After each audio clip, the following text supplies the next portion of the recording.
साथियों नमस्कार। आज हम भारत का भूगोल इंडिया ज्योग्राफी के अंतर्गत भारत की विश्व मानचित्र पर स्थिति एवं विस्तार पर संक्षिप्त रूप से चर्चा करेंगे। आप सभी लोग जानते हैं कि ज्योग्राफी का सामान्य अर्थ होता है डिस्क्रिप्शन ऑफ द अर्थ, पृथ्वी का वर्णन करना। पृथ्वी के वर्णन करने के अंतर्गत पृथ्वी पर जो भी डिस्क्रिप्शन होता है उसमें सबसे पहले किसी भी स्थान का अध्ययन करने से पहले उस स्थान का भूगोल में ये अध्ययन का एक क्रम होता है कि सबसे पहले हम उस स्थान का उस विश्व मानचित्र पर पृथ्वी पर उस स्थान की क्या स्थिति है इसका सबसे पहले हम पता लगाते हैं। इसी क्रम में यदि हम भारत का भूगोल पढ़ने जा रहे हैं तो सबसे पहले विश्व के मानचित्र पर भारत की स्थिति एवं उसका विस्तार क्या है, उसकी सीमाएं कहाँ तक हैं, इन सब के बारे में सबसे पहले अध्ययन करना ये अत्यंत आवश्यक हो जाता है। इसी क्रम में आज हम भारत भूगोल के अंतर्गत भारत की सामान्य स्थिति विश्व के मानचित्र पर एवं उसकी सीमाओं के बारे में संक्षिप्त चर्चा करेंगे। साथियों, आज आप सब यहाँ पर सामने देख रहे हैं बोर्ड पर, यहाँ पर भारत का मानचित्र बना हुआ है, उसकी सीमाओं के बारे में कुछ वर्णन किया गया है और साथ ही साथ कुछ महत्वपूर्ण तथ्य जो परीक्षा की नज़र से महत्वपूर्ण है वो आपके सामने लिखे गए हैं। आज यहाँ पर हम देखेंगे कैसे भारत विश्व के मानचित्र पर कैसे दिखता है, ग्लोब पर कैसे दिखता है।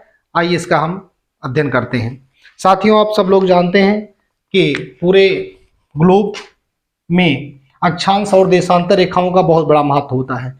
किसी भी स्थान की एग्जैक्ट स्थिति को पता लगाने के लिए इस विश्व मानचित्र पर, इस ग्लोब पर अक्षांश एवं देशांतर रेखाओं का बहुत बड़ा महत्व होता है।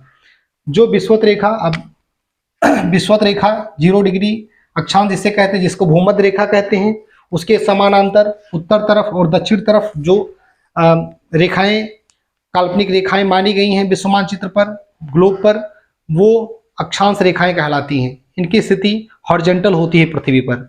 और ग्लोब पर खड़ी रेखा, जिसको पूरी पृथ्वी को अगर इस तरीके से देखा जाए, पूर्वी और दक्षिणी दो भागों में डिवाइड करने वाली बीच से जो जाती है उसे 0 डिग्री देशांतर, या इसे हम ग्रीनविच रेखा समय के अनुसार अगर देखा जाए, क्योंकि पूरे विश्व का समय यहाँ से ज्ञात किया जाता है, तो इसको हम 0 डिग्री देशांतर भी कहते हैं। देशांतर रेखाओं का विशेष महत्व समय ज्ञात करने के लिए होता है। लेकिन किसी भी देश का विश्व के मानचित्र पर, ग्लोब पर किसी भी स्थान की सही स्थिति का पता लगाने के लिए अक्षांश एवं देशांतर रेखाओं का ज्ञान होना बहुत ही आवश्यक होता है। तो आइए हम देखते हैं कि भारत का विश्व के मानचित्र पर, ग्लोब पर क्या स्थिति है। तो यहाँ पर भारत की जो स्थिति है, अगर अक्षांशीय विस्तार हम देखते हैं तो ये 8 डिग्री 4 मिनट से लेकर के 37 डिग्री 6 मिनट तक इसका विस्तार पाया जाता है, वो भी उत्तरी गोलार्ध में। यहाँ पर हम अक्षांश रेखाओं का जो विस्तार बता रहे हैं ये उत्तरी गोलार्ध में है,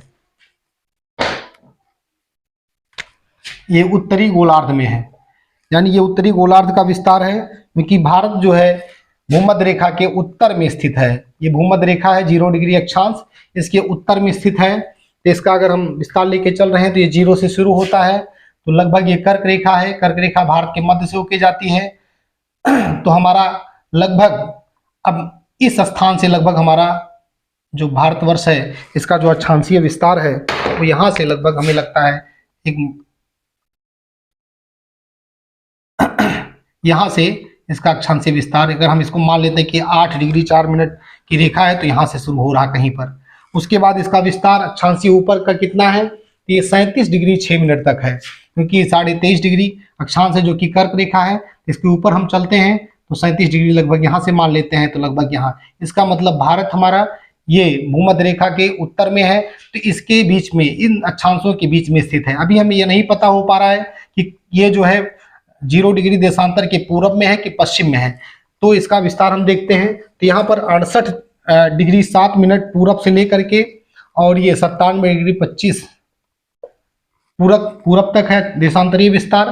तो ये 68, क्योंकि ये 360 देशांतर होते हैं और 180 अक्षांश होते हैं, लैटिट्यूड्स होते हैं। तो यहाँ पर पूर्वी विस्तार है इसमें। ये कहने का मतलब ये पूर्वी देशांतरों के मध्य में है। तो यहाँ पर हम 0 से चलते हैं तो 67, 68, 7 से शुरू करते हैं, ये 180 इधर जाता है।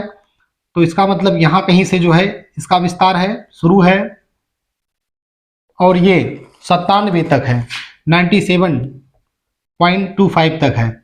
इसका मतलब भारतवर्ष की स्थिति अब हम ये कह सकते हैं कि ये भूमध्य रेखा के उत्तर में, भूमध्य रेखा के उत्तर में और पूर्वी देशांतरों के मध्य, और पूर्वी देशांतरों के मध्य ये 68.7 से लेकर के 97.25 के बीच में स्थित है। तो ये 0 डिग्री देशांतर के पूरब में इसका विस्तार है और भूमध्य रेखा 0 डिग्री अक्षांश के उत्तर में है। इसका मतलब ये उत्तरी गोलार्ध में और 0 डिग्री देशांतर के पूरब में। तो इस तरीके से भारत की स्थिति ये है। तो इस तरीके से हम विश्व के मानचित्र पर इसका ये हमें याद रखना होता है कि इसका अगर ये अक्षांशीय विस्तार ये यहाँ से यहाँ तक और यहाँ से लेकर के यहाँ तक, देशांतरीय विस्तार समस्त जो है पूरब में है और अक्षांशीय विस्तार जो है वो उत्तर में है। तो ये यहाँ पर भारत स्थित है। विश्व के मानचित्र पर भारत की ये स्थिति है यहाँ पर। साथियों, कर्क रेखा और मकर रेखा बहुत ही महत्वपूर्ण काल्पनिक रेखाएं हैं ग्लोब पर, और इनका महत्व बहुत ही ज़्यादा है भूगोल विषय में, क्योंकि यहाँ पर ये कर्क रेखा जो है ये 0 डिग्री अक्षांश से उत्तरी तरफ यानी उत्तरी अक्षांश 23.5 अंश उत्तरी अक्षांश को हम बोलते हैं कर्क रेखा, और 0 डिग्री अक्षांश के दक्षिणी तरफ 23.5 अंश जो है ये दक्षिणी अक्षांश को हम मकर रेखा बोलते हैं। इन दोनों रेखाओं का अध्ययन बड़ा आवश्यक होता है। और ये कर्क रेखा की जो स्थिति है वो भारत के मध्य से है।